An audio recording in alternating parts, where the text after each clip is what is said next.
मागच्या वेळेचं आंदोलन झालं, त्यांना नवी मुंबईत थांबवलं गेलं. एकनाथ शिंदे भेटले, त्यांनी जी.आर. फडकावला, गुलाल उधळला आणि परत गेले. आणि मग आता परत का आले? जर तेव्हा यश मिळालं तर आता का नाही? तर त्याचं कारण असं, की आपल्या एकूण व्यवस्थेमध्ये आपल्याला माहिती आहे, की ज्याला डिलिव्हरी मेकॅनिझम म्हणजे अंमलबजावणीमधल्या ज्या त्रुटी किंवा काही सदोष गोष्टी होतात आणि त्याच्यामध्ये कमिशन-ओमिशन म्हणतो तसं. आता ह्या केसमध्ये ब्युरोक्रेसीनी किंवा नोकरशाहीने काही मुद्दामून स्लो केलंय किंवा असं काही नाहीये.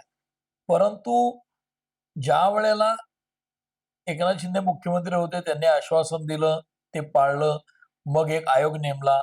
तो आयोग जो आहे, त्या आयोगाला आत्ता म्हणजे आज ताज्या माहितीनुसार हे आंदोलन संपलं आणि त्यालाही आता 4 दिवस झालेत, 5 दिवस.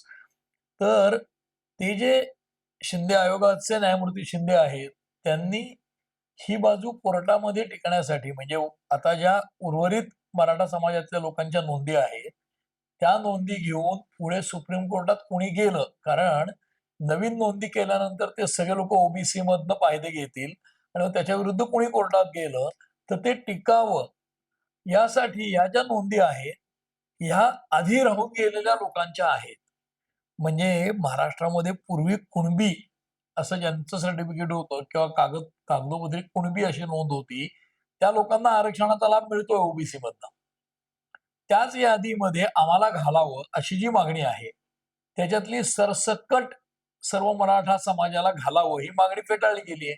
आणि ती स्वतः जरांगे यांनी हे मान्य केली आहे, की सरसकट समाविष्ट करणं शक्य नाही, सर्व मराठा समाजाच्या लोकांना. मग कोणाला करायचं?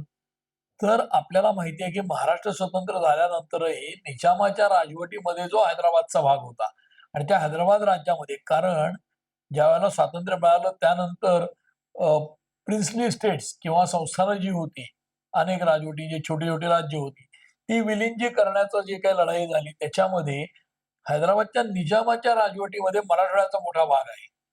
आणि मराठवाड्याचा नामांतराचा विषय नंतर गाजला. पण आधी निजामाविरुद्धचा लढा गाजला आणि त्याच्यामध्ये फार स्वामी रामानंद तीर्थ किंवा जुने प्राईम मिनिस्टर नरसिंहराव वगैरे यांच्यासारख्या लोकांनी लढा दिला. शंकरराव चव्हाणही त्याच्यात होते मला वाटतं. तर हे जे सगळे मराठवाडा मुक्ती संग्रामाचा लढा आहे, त्या लढ्यानंतर त्या काळातल्या ज्या नोंदी आहेत निजामाच्या काळातल्या, त्याची सगळी नोंदी हैदराबादला आहे. कारण त्यांचं राजधानी हैदराबाद होती. त्यामुळे आमचे पूर्वज हे कुणबी होते का नाही, हे आजच्या मराठ्यांना कसं कळेल? म्हणून हैदराबाद गॅझेट जे आहे, त्यातल्या नोंदी अपडेट करायच्या. त्या गोष्टीला जो काळ लागेल, त्या काळानंतर हे देणं शक्य आहे.